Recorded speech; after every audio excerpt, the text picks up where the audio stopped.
نحمدہ ونصلی علی رسولہ الکریم اما بعد۔ میرے محترم بزرگوں دوستو، یہ تجویز اظہار رائے کی آزادی اور اس کے حدود بہت اہم تجویز ہے۔ پوری دنیا آج اس بات کی طرف گئی ہے کہ ہر شخص کو اپنی رائے قائم کرنے، نظریہ قائم کرنے کا اختیار ہے۔ اس کی سوچ اور فکر پر کوئی پابندی نہیں لگائی جا سکتی۔ ہم کو بھی اس سے اتفاق ہے، ہمیں انکار نہیں ہے۔ اس دنیا میں رہتے ہوئے ہر شخص کو اختیار ہے کسی پر دباؤ ڈال کر، لالچ دے کر، دھمکی دے کر اس کی رائے کیا ہوگی؟ وہ تو دھمکی والی بات ہوگی۔ وہ اس کا نظریہ اگر کسی دھمکی اور لالچ کی بنیاد پر ہے تو اس کو رائے اور نظریہ کہنا ہی غلط ہے۔ وہ تو دھمکی دینے والے کی بات اور رائے ہو گئی۔ لیکن رائے اور نظریہ قائم کرنا الگ مسئلہ ہے، اور کسی پر الزام لگانا، جھوٹ بولنا، بہتان باندھنا، گالیاں بکنا، بدتمیزیاں کرنا، غلط خبر دینا، یہ بالکل الگ مسئلہ ہے۔ آج دنیا نے رائے کی آزادی کے نام پر، رائے کی آزادی اور نظریے کے نام پر جھوٹ، فریب، الزام تراشی، دھوکہ، گالیاں اور بدتمیزیوں کا سلسلہ شروع کر رکھا ہے، اور خوبصورت نام دے دیا کہ رائے کی آزادی۔ آپ کسی کے بارے میں غلط خبر دے دیں، خبر تو واقع میں ایک چیز کا نام ہے، ایک چیز ہو چکی، آپ اس کی حقیقت بیان کریں، یہ ہوئی، آپ کہہ رہے نہیں ہوئی، آپ کہہ رہے زبردستی ہوئی ہے، تو یہ الزام تراشی ہے، یہ بہتان ہے۔ اور پھر دنیا نے دو پیمانے بنا رکھے۔ اگر آپ فلاں کے سلسلے میں گفتگو کریں تو آپ مجرم کہلائیں گے، اور فلاں کے بارے میں آپ آزاد ہیں۔ مذہب اسلام نے بھی رائے کی آزادی کا احترام کیا، اور ہم تو ایک بات کہتے ہیں، اگر پوری دنیا میں امن و بدامنی کے اسباب تلاش کیے جائیں تو اس میں مذہب اسلام کی خصوصیت یہ ہے کہ قرآنی ہدایات ہیں کہ تم کسی بھی مذہبی پیشوا کو برا مت کہو، کسی کو بھی۔ کسی نے کسی کو بڑا مانا، وہ حقیقت ہے یا غیر حقیقت، اہل ایمان کو اس کا پابند بنایا گیا کہ تم اس کا احترام کرو گے، اس کی بے توقیری نہیں کرو گے۔ یہ ہمارا مذہب نے ہم کو سکھاتا ہے۔ ایسے ہی نبیوں رسولوں پیغمبروں کا معاملہ ہے۔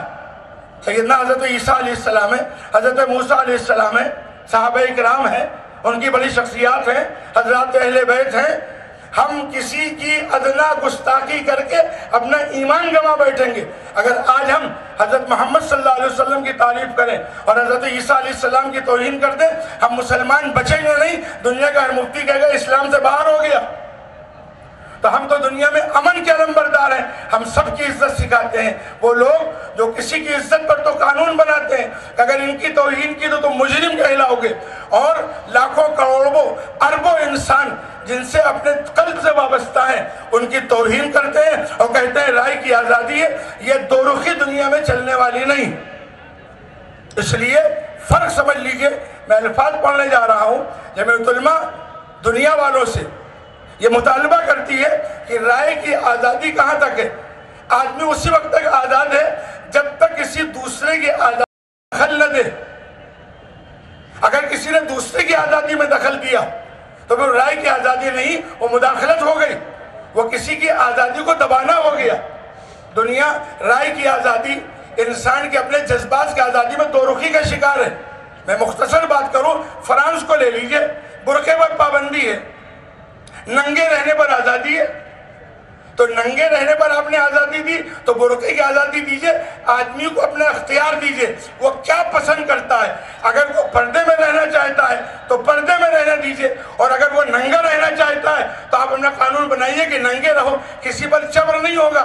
آپ نے پردے پر پابندی لگا رکھی ہے اور ننگے رہنے پر آزادی دے رکھی ہے، اور کہ صاحب یہ آزادی ہے، یہ تو دھوکے بازی ہے، یہ تو دو رخاپن ہے، پوری دنیا اسی طرح دو رخیپن کا شکار ہے۔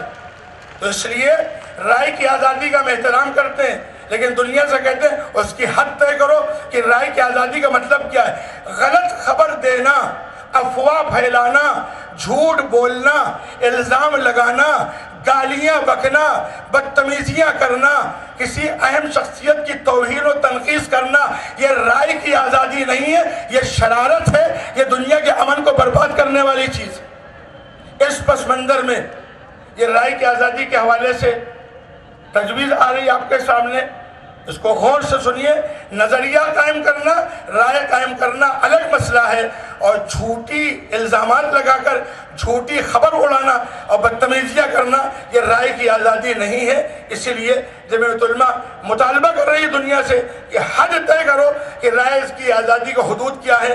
رائے کی آزادی الگ ہے، اور کسی کا دل دکھانا، دل آزاری، یہ الگ مسئلہ ہے۔ میں الفاظ پڑھ رہا ہوں، اس پر غور سے آپ توجہ فرمائے تاکہ دنیا تک یہ آواز جائے، اور دنیا میں جو بدتمیزیاں ہو رہی ہیں ملکوں ہمارے ملک سے لے کر اور دیگر ممالک تک، ان بدتمیزیوں پر، شرارتوں پر روک لگے تاکہ دنیا میں امن قائم ہو اور بد امنی سے دنیا بچ سکے۔ اظہار رائے کی آزادی اور اس کے حدود پر تجویز 32واں اجلاس عام جمعیت علماء ہند منعقدہ 15-16 مئی 2015 رام لیلا میدان نئی دہلی۔ اظہار رائے کی آزادی موجودہ دور میں ایک بنیادی انسانی حق تسلیم کی گئی، اسی لیے ملکی و بین الاقوامی قوانین میں اس کے تحفظ کی ضمانت دی گئی، لیکن آج کل اس کے دائرے کو اس حد تک وسیع کیا جا رہا ہے کہ بسا اوقات اس کی وجہ سے امن و امان کے مسائل بھی پیدا ہو جاتے ہیں۔ اس بارے میں یہ پہلو نظر انداز ہو جاتا ہے کہ آزادی کی حد کیا ہے۔ ظاہر ہے آزادی اور دل آزاری، آزادی اور دل آزاری میں فرق کیا جانا ضروری ہے۔ اس میں شک نہیں کہ ہر آدمی کو کسی بھی عقیدے یا مذہب کو اپنانے کی آزادی حاصل ہے، لیکن عقیدوں اور محترم شخصیات کی تضحیق و توہین کی اجازت نہیں دی جا سکتی۔ اس اصول کو ہے کہ کسی بھی مذہب کی مقدس شخصیات یا شاعر کی بے حرمتی کے خلاف مؤثر قانون بنائے جائے۔ کوئی بھی ہو کسی مذہب میں، اگر وہ کسی مقدس شخصیت کی توہین کرتا ہے تو اس کو قانون کے دائرے میں لایا جائے، مؤثر قانون بنایا جائے، اور اس حرکت کے مرتکب افراد کے خلاف سخت کارروائی کو یقینی بنایا جائے۔ نیز قانونی طور پر اظہار رائے کی آزادی کی حدود کو واضح طور پر متعین کیا جائے۔ اللہ پاک ہمیں رائے کی آزادی کا احترام کرنے لیکن بدتمیزیوں اور بے حدیوں سے بچنے کی توفیق عطا فرمائے۔